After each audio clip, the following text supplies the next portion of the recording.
হযরত ওমর একদিন তিনি হেঁটে কোথাও যাচ্ছিলেন। কিছু দূর যাওয়ার পরেই দেখলেন এক বৃদ্ধাকে। বৃদ্ধা কি যেন বিড়বিড় করছে। হযরত ওমর তার কাছে গেলেন, তার খোঁজ খবর নিলেন, জিজ্ঞাসা করলেন, আচ্ছা বুড়িমা, খলিফা ওমর সম্পর্কে তোমার ধারণা কি?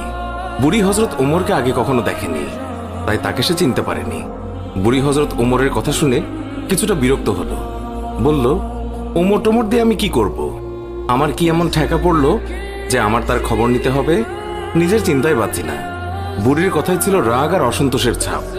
হযরত ওমর আবার তাকে জিজ্ঞাসা করলেন, বুড়িমা, ওমরের উপর তোমার এত রাগ কেন? বুড়ি চেঁচিয়ে জবাব দেয়, রাগ হবে না কেন? এই যে সে খলিফা হয়েছে, তো আমায় কি একটা পয়সাও দিয়েছে? নাকি কোনোদিন আমার খোঁজ খবর নিয়েছে যে আমি কি হালতে আছি? ও মানুষ না। হযরত ওমর বুড়ির কথা শুনে বড়ই চিন্তিত হলেন। ঠিকই তো, আমি তো তার তেমন খোঁজ খবর নিতে পারিনি। তিনি কিছুটা নরম হয়ে বুড়িকে আবার জিজ্ঞাসা করলেন, আচ্ছা, তুমি কি অবস্থায় আছো ওমর কি করে জানবে? তুমি গিয়ে ওমরকে সব জানিয়ে আসলেই তো পারতে। বুড়ি জবাব দেয়, কেন? আমি জানাতে যাব কেন? ওমরই তো আমিরুল মুমিনিন, সেই তো সবার খোঁজ খবর নেবে, আর এই জন্যই রাষ্ট্রের দায়িত্ব গ্রহণ করেছে। রুক্ষ ভাষায় বৃদ্ধা জবাব দিল। হযরত ওমর শান্তভাবে আবারও বললেন, আচ্ছা, ওমর খলিফা হওয়ার পর তুমি যে কষ্ট পেয়েছো, সেই কষ্টের বিনিময়ে তুমি কত টাকা পেলে ওমরকে মাফ করে দেবে? বৃদ্ধার সাথে এইসব কথা চলছে।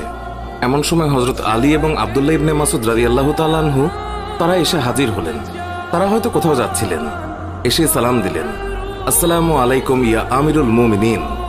আগন্তুক দুই ব্যক্তির মুখে আমিরুল মুমিনিন শব্দ শুনে বৃদ্ধা তাজ্জব হয়ে গেল। সে ভয়ে কাঁপতে লাগলো আর ভাবতে লাগলো যে ওমরের সামনেই তাকে এত গালমন্দ করেছে। দারুণ অনুতপ্ত হলো বুড়ি।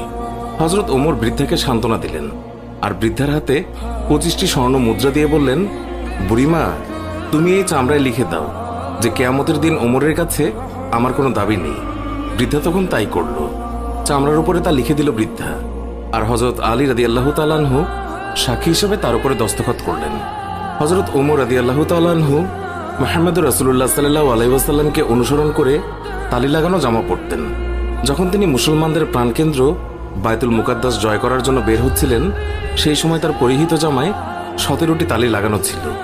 যখন তিনি তালিযুক্ত জামা পরিহিত অবস্থায় জেরুজালেমের উদ্দেশ্যে রওনা হয়েছিলেন, সাহাবাদের মধ্যে থেকে কেউ একজন হযরত আলী রাদিয়াল্লাহু তাআলা আনহুকে বললেন, ইয়া আলী, হযরত ওমর রাদিয়াল্লাহু তাআলা আনহুকে বলুন অন্তত আজকের দিনে তালিযুক্ত কাপড় খুলে একটু ভালো কাপড় পরিধান করার জন্য, কারণ তিনি ইহুদি খ্রিস্টানদের দেশে যাচ্ছেন। তারা হয়তো আমিরুল মুমিনিনকে দেখে বিরূপ মন্তব্য করতে পারে। তারা তিরস্কার করে বলতে পারে